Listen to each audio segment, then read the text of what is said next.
While companies such as SpaceX and Blue Origin seem to be growing exponentially, other smaller companies in the sector aren't enjoying the same fortunes as their bigger rivals. One particular SpaceX rival is actually set to lose millions of dollars thanks to canceled Russian launches in the wake of the illegal invasion of Ukraine. Today, we are discussing the ins and outs of OneWeb's reported multi-million-dollar hit. Stay with us. So, what's going on? British satellite company OneWeb is reportedly suffering financial hardship due to the Russian space agency's cancellation of Soyuz rockets. Criminally, they are also refusing to return 36 of the company's satellites, proving the long-held belief that Putin and his cronies think they can do whatever they please. The figures in question are thought to equate to almost $320 million and come through the loss of their satellites as well as the loss of prepayments. OneWeb released a scathing report which read in part, "The group's operating loss increased by 631% compared to the previous year after the impact of an impairment of $229.2 million US." The company went on to blame the Russians' illegal invasion of Ukraine, resulting in launch postponements, while also accusing them of literally stealing their satellites and not returning prepaid launch insurance. The British space company then went on to say, the operating loss for the year excluding the effect of the impairment was $196.7 million US, which if true, just adds to the long list of crimes currently being committed by Putin's Russia. The report did explain that they have received a $62 million refund for future Soyuz rockets which were called off, and OneWeb seems as though they are refusing to let the Russian episode affect them negatively. They report that they have ended the year in a strong cash position after receiving around $4 billion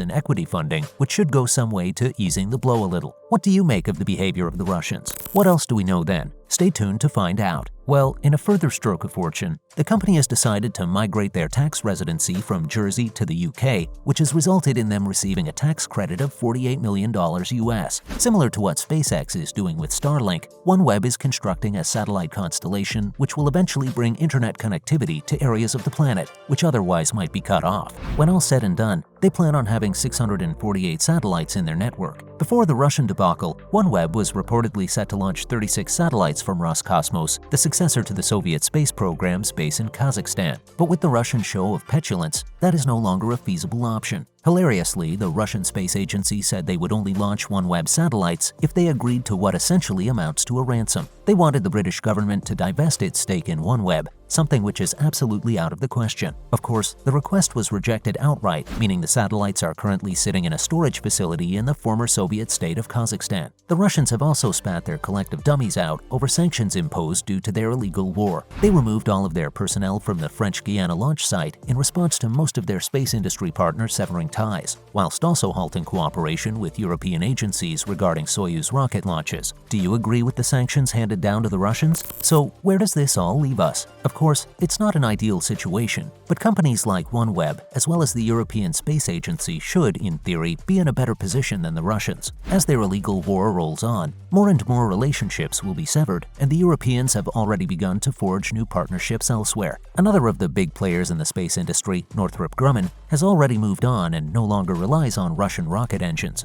Last month, they announced a new partnership with Firefly Aerospace to build a new medium-lift booster, as well as a new first stage for the company's Antares rocket. And it is expected that OneWeb and companies like it, who have worked in conjunction with the Russians for years, will now form similar alliances to eliminate the reliance on Roscosmos and the Russians. Despite the geopolitical problems, OneWeb is hopeful that the hit they have taken at the hands of the Russians won't mean they have to fold. They were in a bit of a sticky situation as the COVID situation meant they had to lay off 85% of their staff, so this latest blow won't help. However, with the old British mantra of keeping a stiff upper lip, we're sure they will survive. Are you guys worried about OneWeb? Give us your thoughts on the whole situation below. Next up, one Space Force nominee has been speaking out. Earlier this week, Joe Biden's pick to serve as chief of the recently created Space Force has spoken out about what he sees as a potential threat to the country's satellites. Of course, being the hammer they are, everything looks like a nail to the American, and Lieutenant General B. Chant Saltzman has suggested that their satellite capabilities are actually under threat. Proving the oft-held belief that American defense operatives see problems where there aren't any, Saltzman revealed that although he believes the U.S. is still the greatest spacefaring nation in the world, our adversaries are investing heavily to close that gap and supersede us. I'm worried about the pace with which they are making those changes. I mean,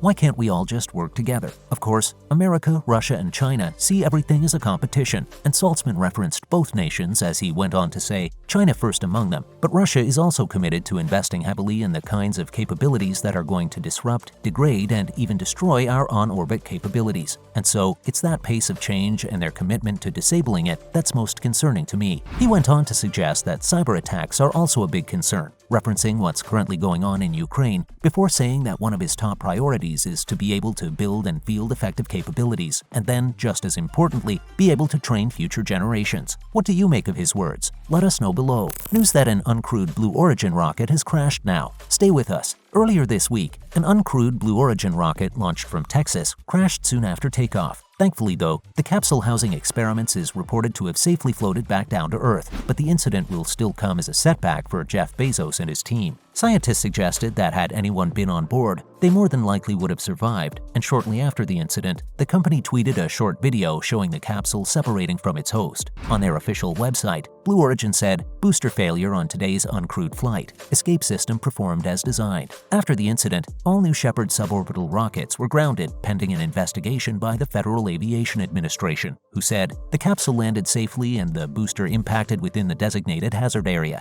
No injuries or public property damage have been reported." The failure signals the first time Blue Origin's New Shepard rocket has failed to complete its mission. It had been first penciled in for launch back in August, but had to be delayed to adverse weather. The accident occurred with the rocket traveling at more than 1,100 kilometers per hour at an altitude of around 8.5 kilometers. Initial thoughts are that the engine stalled due to an as-yet unknown technical issue, but at least they got to test their escape system, right? We're just glad no one was on board. What do you guys make of Blue Origin's recent hiccup? And finally, China has launched their Zhongxing 1E military communication satellite. Stay tuned. In what might come as some justification for General Saltzman's recent concerns, China is reported to have launched its military comm satellite. Taking off from the Wenchang spaceport on Hainan Island in the south of the country, the China Aerospace Science and Technology Corp confirmed the success of the launch yesterday, September 13th. The satellite will reportedly provide high-quality voice, data, radio, and television transmission services if the Chinese media are to be believed, but it is so far unknown what else the satellite is actually capable of. It is generally accepted that it will serve the Chinese military, and it is also thought the satellite is much bigger than previously launched satellites, which is why they used the Wenchang spaceport as opposed to the previously used facility at Xichang. Many commentators have suggested that the Zhongxing 1E comes in direct response to the American USA-270, a space surveillance satellite developed covertly by the Air Force and Orbital Sciences. The launch was the 38th launch the Chinese have conducted this year, but other private Chinese firms are also planning their own launches throughout the rest of the year. As usual,